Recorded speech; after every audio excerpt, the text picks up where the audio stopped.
Olá, pessoal! Hoje nós vamos falar a respeito da creatina. Eu sei que é um suplemento super batido, todo mundo fala sobre a creatina, já é uma coisa muito antiga, mas ainda tem pessoas que têm muita dúvida a respeito do uso da creatina. Então, bora lá! Primeira coisa, a creatina nada mais é do que um composto formado por dois aminoácidos, que é a glicina e a arginina. Esses dois aminoácidos juntos formam a creatina. A creatina, ela é essencial para a nossa atividade muscular. Dentro do tecido muscular, dentro da célula, ela forma a creatina quinase, e a creatina quinase, ela doa fósforo, que é um mineral que nós utilizamos para poder formar ATP, que é a forma da gente gerar energia. Então, de uma forma diretamente ligada, a creatina gera mais energia para nossa contração muscular. E em que isso ajuda? Em várias coisas, né? A gente usa muito a creatina justamente para ganho de massa muscular, perda de gordura, melhora da performance, porque a creatina vai fazer com que o seu músculo tenha mais energia na hora da atividade física.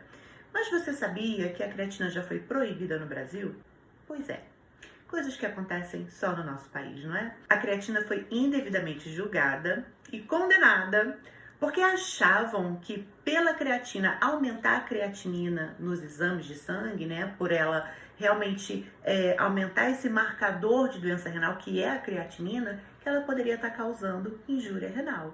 E aí, sem nenhum outro estudo, resolveram realmente proibi-la no Brasil. Isso aconteceu em 2003, tá? Fato que só o Brasil,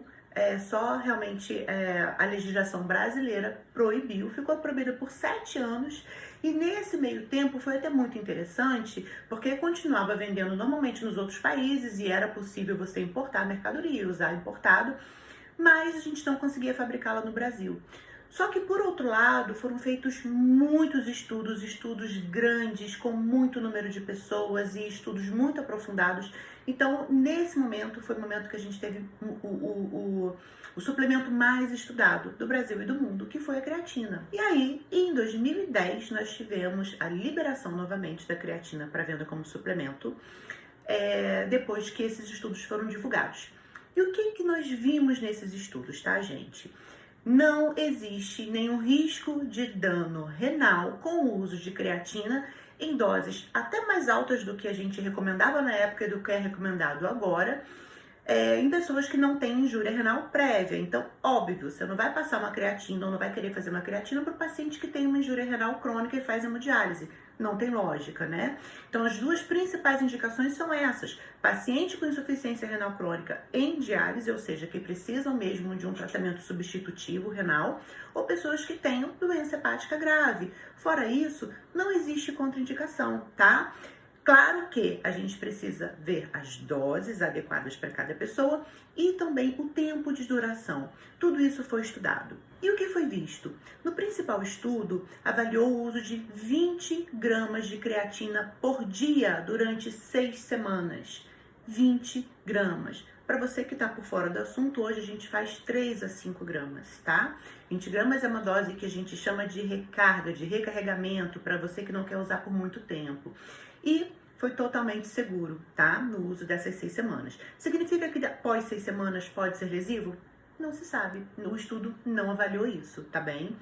O que a gente sabe é que a creatina que a gente usa, porque sim, a gente produz creatina através desses dois aminoácidos que eu falei com você, a gente usa mais ou menos 3 gramas por dia de creatina para nossa atividade muscular normal, habitual. Por isso é interessante que quando você for suplementar, você possa suplementar de 3 a 5 gramas de creatina. 3 se você só quiser repor aquilo que você está gastando, 5 se você quiser repor e ainda ter um pouquinho mais para sua atividade muscular, tá bem? Mas o que é interessante, pessoal, é que a gente fala muito do uso de creatina, né, para atividade física, para melhorar a contração muscular, melhorar a força, melhorar a aptidão, melhorar a resistência. Mas a creatina, ela tem muitas outras funções.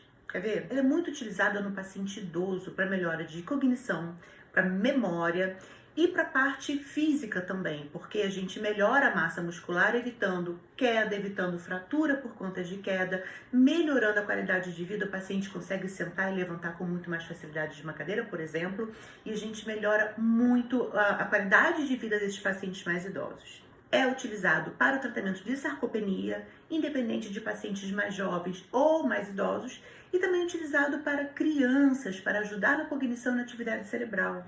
Então, a creatina traz pra gente inúmeros benefícios, né? A gente consegue melhorar a nossa composição muscular, a nossa composição corporal, e com isso a gente melhora o equilíbrio nos idosos, melhora a performance nos pacientes mais jovens que querem melhorar realmente a questão da massa muscular, e a gente consegue melhorar de uma forma geral a cognição de todo mundo. O que é recomendado então?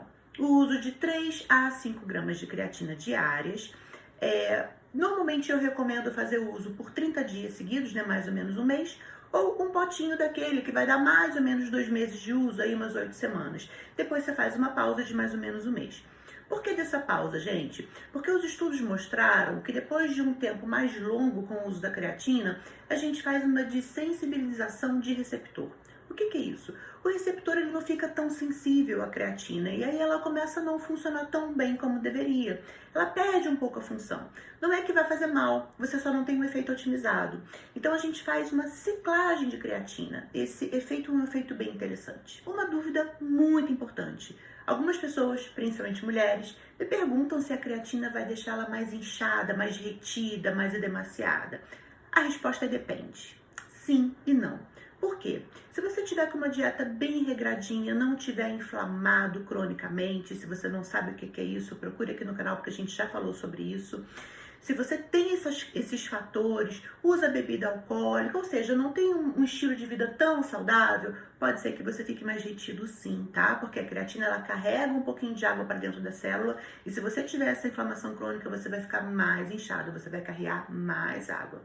Mas, se você tem uma dieta regrada, um estilo de vida correto, tem um padrão inflamatório bem baixinho, a creatina não vai fazer isso. Pelo contrário, ela realmente pode te ajudar a emagrecer. Por tudo isso que a gente já falou. Ela aumenta o metabolismo muscular e vai fazer com que você aumente o número de ATP, aumente as fibras musculares e com isso você acelera o seu metabolismo queimando gordura. Por isso é importante associar os suplementos a tudo, a um estilo de vida mais saudável para que você realmente consiga um resultado muito otimizado. Outra pergunta, né, que a galera faz muito. Tá, doutora, mas que creatina que eu vou comprar? Isso é um pouco complexo, tá, pessoal? Mas assim, de uma forma geral, vocês podem procurar aquela creatina que tem o selinho Creapure ou Creapure, né? Para quem gosta do inglês. Por quê? Esse selinho, ele é colocado nas creatinas que são puras de verdade, que você só tem creatina monoidratada ali dentro do potinho. Porque tem alguns potinhos, algumas marcas que colocaram creatina junto com glutamina, junto com algum carboidrato para dar mais energia. E é até interessante para algumas pessoas, mas não tem só a creatina. Então, esses não são creatinas puras, não tem o selinho Creapure, ok? O preço também é bem diferente. Então, você vai notar que a creatina de verdade, ela tem um preço um pouquinho maior, um pouquinho mais caro do que a creatina misturada, tá? Então, só tenha cuidado com isso, tá bom? Dúvidas ou complementos sobre a creatina? Deixa aqui pra gente. Tchau, tchau.